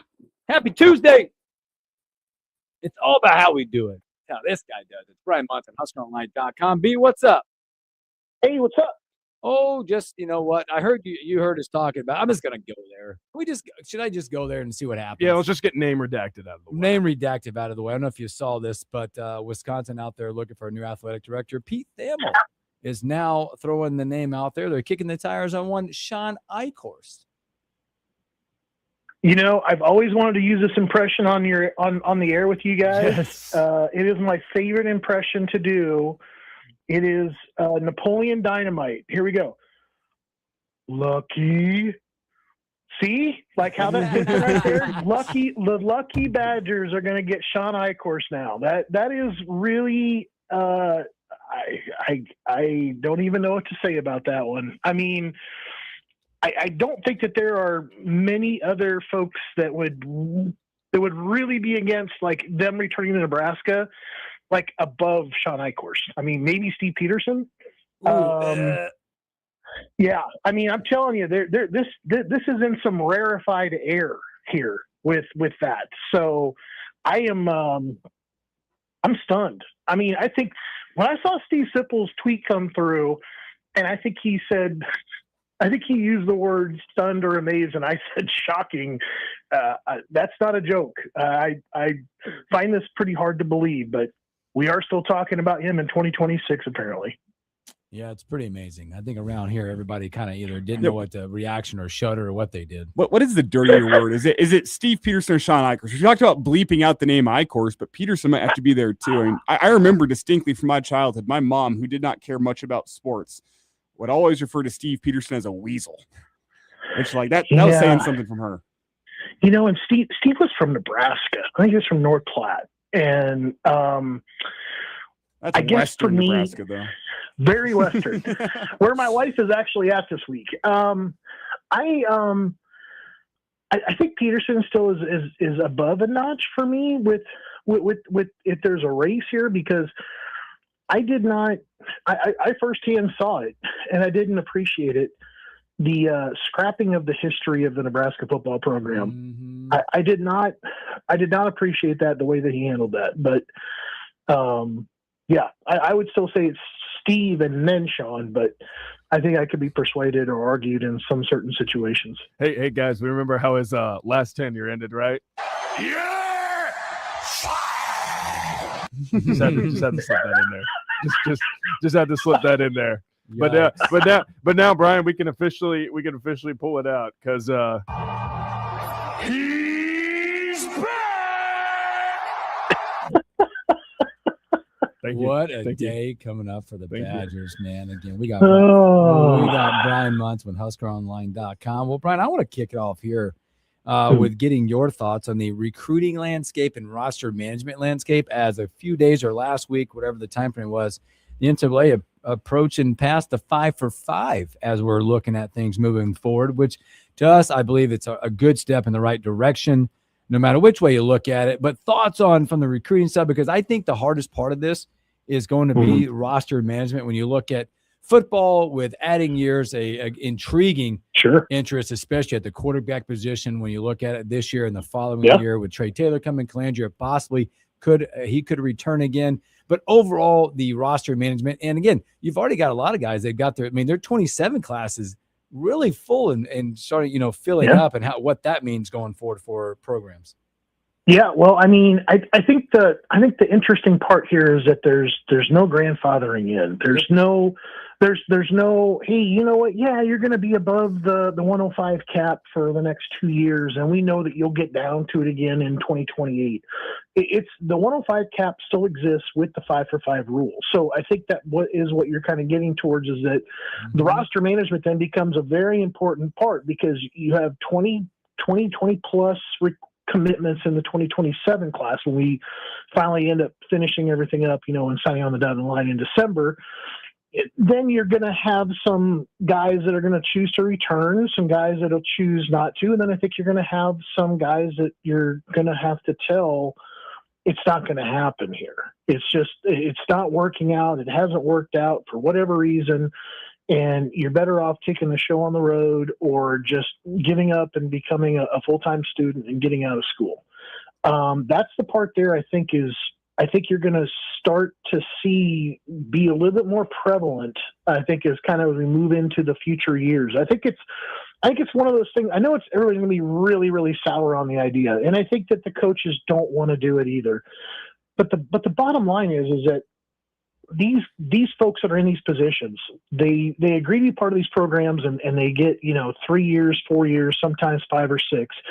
But the bottom line is they have to start moving the needle immediately. And you cannot carry a lot of dead weight on your roster and expect for yourself to be productive. And you can't, give out money all the way down the roster to everybody either. And that's where those GMs kind of become, very valuable as well. So I think roster management is going to become a big deal. I think the 5 for 5 is a game changer. I think that obviously Nebraska probably wished that they had this information maybe a little bit sooner in the recruiting cycle for the 2027 class. But I think in a lot of different places on the field, Nebraska might have actually just recruited over, several guys with what they've got in the 2027 class. So I think that that's what makes the roster management part incredibly critical, and having to make those tough decisions and telling some of the people that are on your roster, it's just not going to happen for you here in Lincoln. Now, the new developments here in the 2027 class, Brian, as we look at a couple of targets still out there that Nebraska's hunting as priority targets on their board with Khalil Taylor and Kamori Whitfield. Where do those recruitments stand for Nebraska? Is there any major news trending in that way? What's the word coming out of the weekend?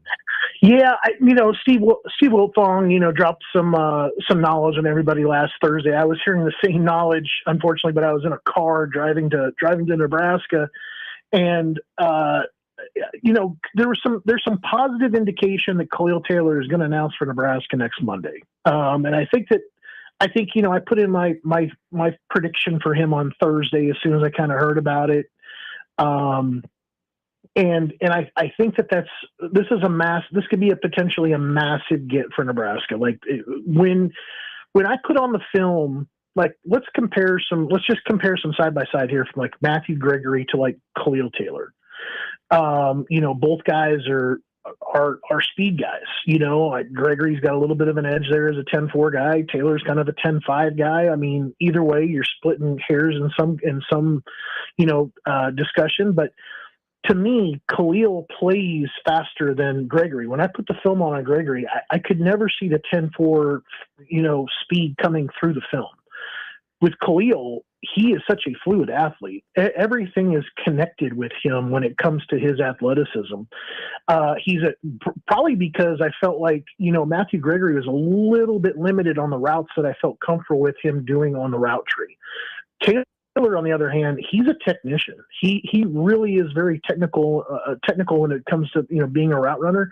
I think T. Ellis is a very similar kind of guy, and T. Ellis gets the most out of what he has athletically because he is a technician as a route runner.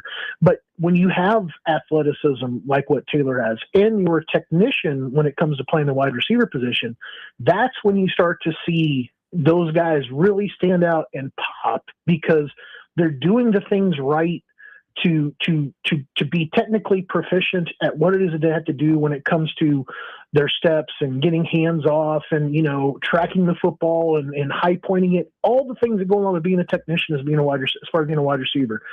And then obviously then the athleticism then sets him apart. So this would be a massive, massive get for Nebraska. It's not going to be over with when he does decide Penn State, if they are not the one that gets chosen, or if Nebraska doesn't get chosen next week, expect there to be a battle all the way to December for him, just kind of like what we're expecting with Ahmad Hudson as well. And then, obviously, Kamari Whitfield, which is the last kind of moving part that isn't committed currently that I think people need to know about, is also planning an announcement on Monday, July 6th. I was hearing that Nebraska had a really good visit with him the last weekend in June. I heard that Nebraska had made up a lot of ground, but some intel on Sunday has indicated to me that it's still looking like Florida is probably still in the lead for Whitfield. And I think things get really difficult here for Nebraska in the dead period to kind of try to do anything about that, except that Nebraska won't give up on Whitfield again all the way till December. I think the difficulty that you're going to have to be the same thing like with Taylor. You're trying to recruit an in-state kid to either Penn State or Florida away, from home and bring them to Lincoln. So you're going to have some compelling things kind of going on, I think, to want to get them to look away from wanting to stay home. And that's going to be a difficult part to do for Nebraska. I mean, they're going to have to either prove it with their season, they have to have some sort of Trey Taylor having an amazing year, some other kind of fascinating thing happening with their season and kind of point towards it and get them fired up about being Huskers. So it's possible they could get both. It's possible they could get either. I feel good about one. I don't feel so good about the other. But both of them are going to require Nebraska to either close on them, hold on to them until December, or keep fighting for them up to signing day. It's Brian Munson with us here, HuskerOnline.com on the Morning Hookup. And Brian, as you look at the class of 2027 as it currently stands, I was going to say put Trey Taylor aside, but let's keep him in there because there could be some drama with some 5 for 5. Could you rank the top 2 or 3 guys that you think could be instant impact guys whenever they step foot on campus? Because today's day and age, college football, guys are getting on the field earlier and earlier. You see plenty of true freshmen getting playing time. Who in that class of 2027 would you have circled as a potential instant contributor whenever they step foot on campus? Yeah, it's hard to look past. I want to say the 2 safeties, at least, that are currently in the class, like with Torrey Pittman and Corey Hadley. I think those guys they're just different. I mean, they're not the same guy in the first place. I see Hadley playing more of a in the box safety, potentially some nickel corner, a guy that can come downhill and support the run. He's a physical dude, but he can also do some man-to-man in coverage. And then Torrey's the kind of guy that, man, I want to give him room to roam. I think he's a ball hawk. I think he's a guy that can go out there and cover a lot of ground and make some plays for me in the secondary. And I think both those guys look really, really interesting to me when it comes to like putting them on the field. But here's a guy, obviously, I think that we need to start talking about, given the current climate of what's going on in the running backs room. But Amir Brown. Amir Brown is definitely a dude like Jamal Rule, if like last year, last spring, kind of had a coming out party in the spring game. I think Amir Brown can do something very similar to, to what Jamal did and get some people looking his way and potentially earn some playing time very early in his career at Nebraska. He is, I don't know if you guys have looked at him lately on his social media. That dude is rocked out. I mean, he is completely and totally yoked. I don't know how he could put like a lot more mass like on that frame of his. He is just muscle upon muscle.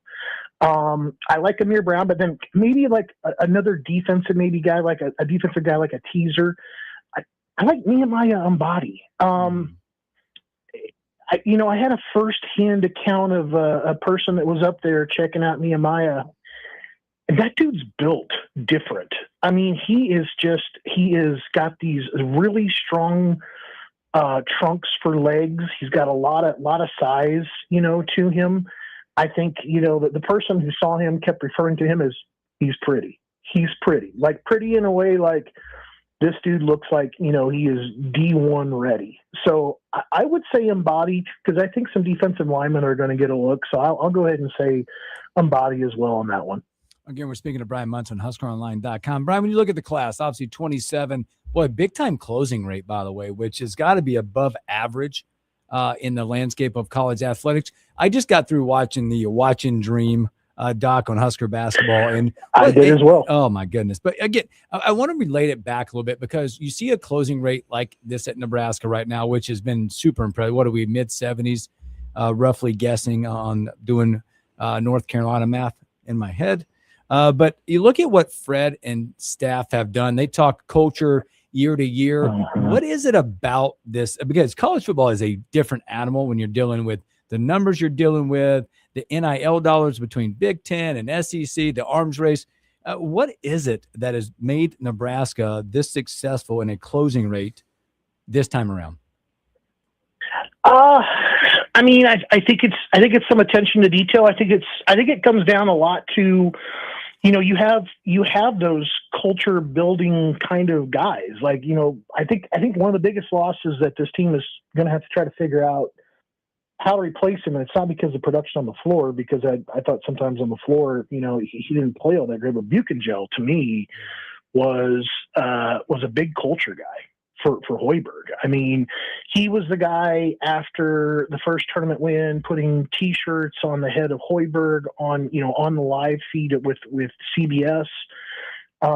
He's kind of a clown, but everybody loved him. I think rooms that really are, like if you scale up the basketball team to the football team, and I think you can even do it to twice the size, like with the baseball team, and the baseball team is going to start adding more scholarships to it. I think more careful attention needs to be paid, towards building rooms that, are competitive, but don't have basically like bad personalities in them. I think competitiveness is something that this team needs to have at every level. I heard some really good stuff over the weekend as well about the competitive nature that, basically exists in the quarterback's room. But when it comes to that, and trying to get a guy like Calandria, up to speed, the guys that have been there, that are assisting him, like Latif for one, has been very helpful in trying to get Ant ready for the fall. So I think that there's a difference. There's a team over me kind of concept that Nebraska is, I think that they've got that going on in their rooms. I think that that's something that needs to be kind of like the part where everybody needs to realize that that's the concept that they want to take into their individual rooms as they scale up to larger rosters. And that's what the football team needs to be focused on, is guys that want team success over individual success.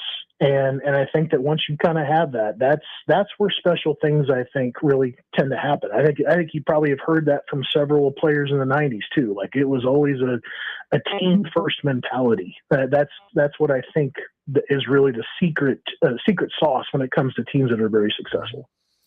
Brian, as you look at the makeup of this 2027 recruiting class, we've kind of touched on it here and there between relationships with staffs and how that affects how your recruiting class shakes out.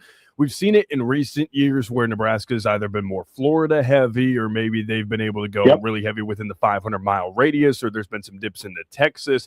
This class seems to have a very big Georgia, Nebraska, Pennsylvania theme if they're able to get Khalil Taylor in. Is that largely due to the relationships that the staff currently has within those states? And do you think that Nebraska needs to have a consistent pipeline in order to be a more successful recruiting outfit for years to come? Yeah, I think that this year it is about relationships. I mean, particularly like Jeep Wade. You know, Jeep Wade took over his room in December, January, and had to kind of, you know, take a look at the guys that were still on the list, realize that some of those guys were not attainable, you know, get some more attainable targets back onto his board. Maybe go ahead and say, well, now I was recruiting this guy at Georgia Tech. Now I just put on a different hat. I can recruit him to Lincoln. You know, so that's when I think that, you know, you kind of look at like the Agbonomas and the Alus and, you know, and you say, you know, like you have this consistency there with the coach that's just changing hats and moving into the Big Ten, a better conference, you know, better opportunity, you know, that's there. Same guy that's getting guys drafted, you know, that what Nebraska wants to sell to these recruits. So, and I think also Addison Williams, he's very connected through Georgia. He's very connected through Florida. That helps out a ton. Obviously, there's a lot of guys that are on the staff that have ties into Pennsylvania. I know they tried to leverage that several times before. It just has not worked out. Might work out for them a little bit more this year. But like, I think the consistency is getting the right guys into your program. And I don't know if that necessarily like impacts the 500-mile radius or even like in-state guys every single year. I think that, you know, I keep coming back to it, guys, where Matt Rule said, like, there's two masters. You can listen to the folks that say, you know, any in-state kid that wants to go play for Nebraska should go play for Nebraska, or any kid that's in the 500-mile radius that wants to go to Nebraska should go to Nebraska.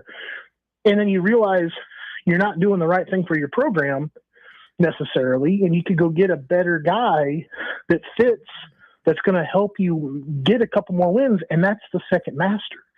The second master is I put wins on the board, I get to keep my job, and the state's happier with me. But you have to get them looking past maybe what's on their roster in the short term. So I think the actual answer to your question is that there could be some pipelines there, but I would look for that to be a little bit more inconsistent, I think, in years to come, just because I think that they're going to go where they need to go to get the right guys for their program.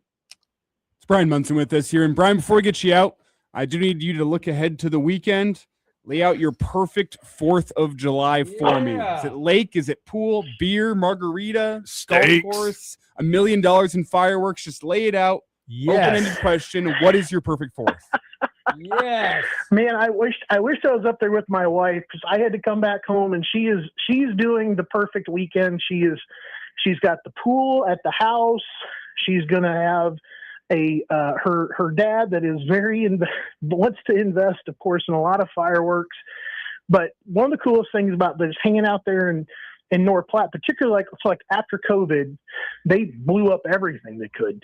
And I imagine on the 250th anniversary, you know, here of our country, that it's going to be a very similar type of celebration. So I could imagine a couple of adult beverages. I can imagine having a sunburn. I can also imagine, you know, a little pool time, and then just watching things explode in the air. And that's probably pretty much and with being with the fam, obviously, too. So that would be the coolest 4th of July. I ain't going to get it this year, but it's going to be me and the little guy hanging out, and I will take that. Just make sure, Brian, if there's one thing that you do not pull a Jason Pierre-Paul. Be safe around the fireworks. We don't want appendages missing. We want all 10 digits accounted for. All digits will be present come next Tuesday. Good man. Awesome. Brian, man, we appreciate your time as always, my friend. Hey, take care of yourself. Have a great 4th, and we'll talk to you soon. Yeah, be safe, guys. See ya. Brian Munson, HuskerOnline.com. Take our final break. Come back with stories that we missed.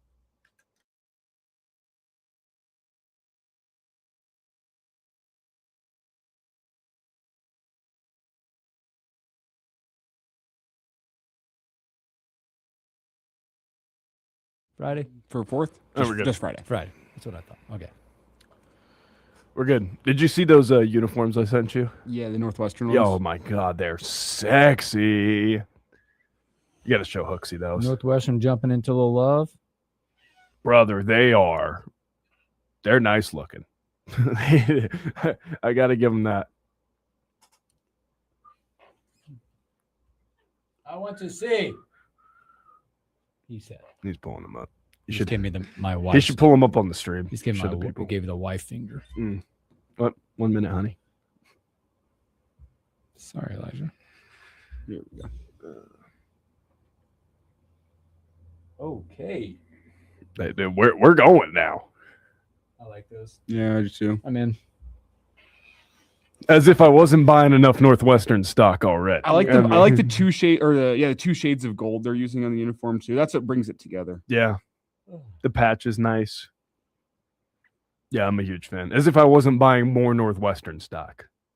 I'm buying more Northwestern stock. On the left shoulder it says University. Mhm. On the other side it says Northwestern. Sick. That's how you do a jersey redesign right there. Take notes, Adidas. Take notes. What do we got out there? All right. How is Under Armour putting together better stuff than Adidas these days? Questions need to be answered. Where's that at? The real question is Sean Eichhorst a Nebraska inside agent? Oh boy. So many things. So many things. Because the worst case scenario is they hire him and he's good. That's the worst case scenario. Ain't good for Wisconsin. Robin Wash it on Twitter. Ha ha ha. Oh baby. Yeah. First the There's a lot of Nebraska snarkiness coming out on Twitter right now. First the Culvers, and now the Sean Eichhorst thing.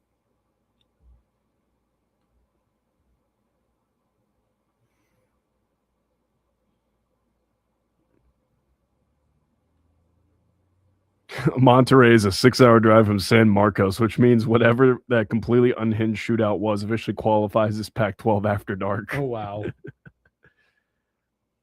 There were some legit shanks. I've always wanted to visit Monterey. That seems like a cool city. It does. It seems rich. Apparently, it's like the second city of Mexico is basically what it's like unofficially coined as. Really? Which is like pretty cool. I don't know. I've always wanted to see it. It looks like a pretty cool city.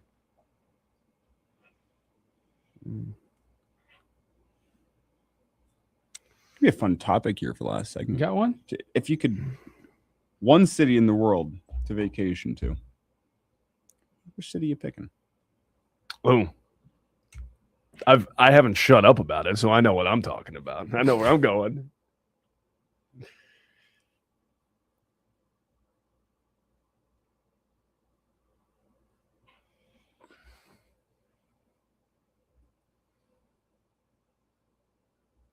That'll be a fun topic. Where's Hooksy vacation in Kitty Hawk, North Carolina? Kitty Hawk. Did some Bojangles. I had Hooksy going on Bojangles earlier. All right, I'll say it. I've had Bojangles. Don't. Their fries hit different in Carolina, man. They have one really good item on the menu. The fries are solid, but What's the good one? The blueberry biscuit. Ooh, Bowberry. Bowberry, excuse me. Fire. Did you try the dirty rice? No, I didn't. See, man. Okay. Dirty rice. So the Bowberry biscuit is fan-freaking-tastic. Yeah, the Bowberry biscuit. I would go 3-way, like Bowberry biscuit, and I'd get the spicy chicken, not the regular chicken, spicy, and then the dirty rice. Okay. The dipping sauces are just. Yeah, I didn't even go that route. Nope. It's just. I get pictures. That's why Hooksy Slim Chickens is better. I get pictures from my family all the time about them going to get Bowberry, but my you jerks. Those are good. But like the Bojangle sauce for the chicken, nah. Corn Raider says Monterey's overrated. I've never been there, so if you've been there, Corn Raider, I will take your word for it. He says, don't try to make the drive in the U.S. border. What's the best play there? Fly in? Do they even have an airport? I don't even know. Do they I have have an no airport in idea. Monterey? I don't even know. I gotta look that up. See, this is why you like theorize about things and don't actually put them into plan. I gotta.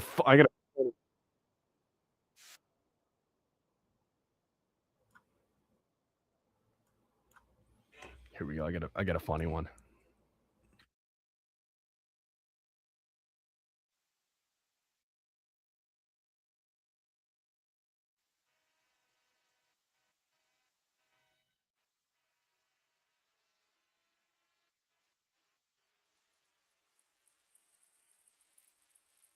I feel like I just want to let it play.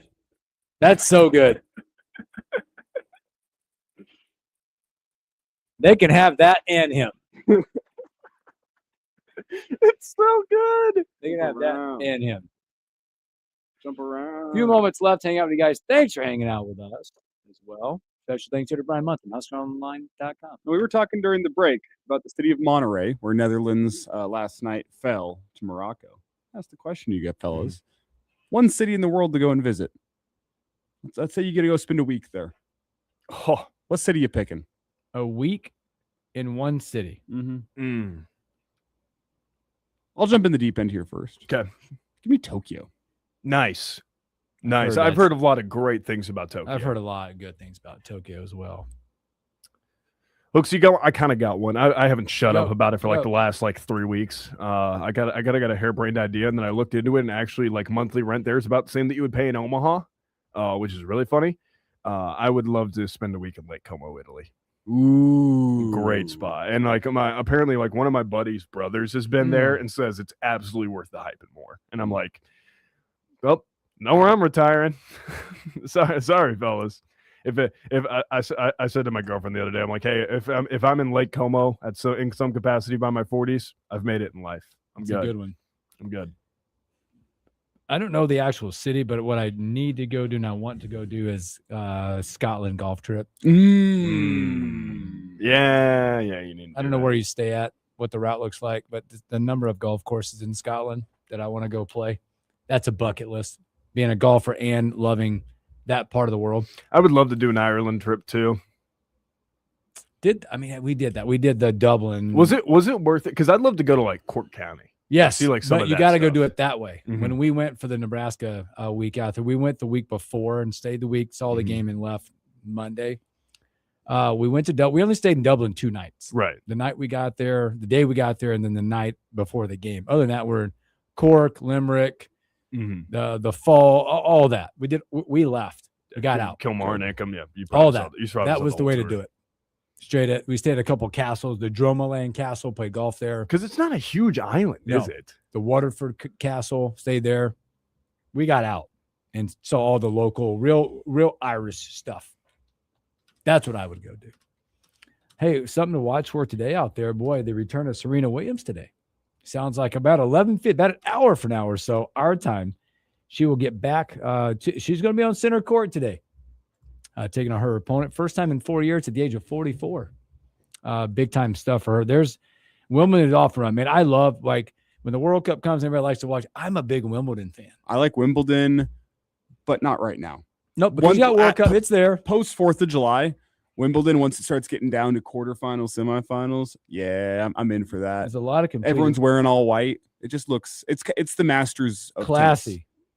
The Masters of tennis, where it has a different air to it. Different prestige about it. There it is. That's the word. It's got prestige. Where did that match go? Sorry, I was watching one this morning, and I can't find the result. It was a really good one. What's his name? Ben. I can't remember. The kid you're talking, Ben Shelton. Yeah, he was on the court this morning. They were in a 5th set tiebreaker, and I can't find the result. Sorry. We're watching this one. Him and his opponent were in a 5th set tiebreaker. Oh, he was ousted. Oh, by Virtanen. That's an upset. He lost an upset. Sorry, I was watching this one. I'm like, this is really good, man. Unfortunately, he's out. America out. So this would be it's interesting on both sides. Obviously, you're missing one of the superstars of tennis in this one with Carlos Alcaraz not in it. Yeah. With this one. So intriguing. And we'll see what happens. We talked yesterday with Yannick Sinner, the bloody foot he was dealing with yesterday. Yeah. Is that something that he can get? I mean, it's you get 2 days in between matches. You got to move quick. Is that something that's going to hamper him the whole tournament? We shall see. I don't know. Hey, real quickly, because Elijah got to pose a question, so I'm going to pose one real quick. If you could put one patch on Nebraska athletics uniforms, have one outfit sponsor you, like Wisconsin's doing with Culver's, who would you put on the jersey? Man, I don't know. And why for Bill Hooks is it Slim Chickens? Yeah, I'm biased.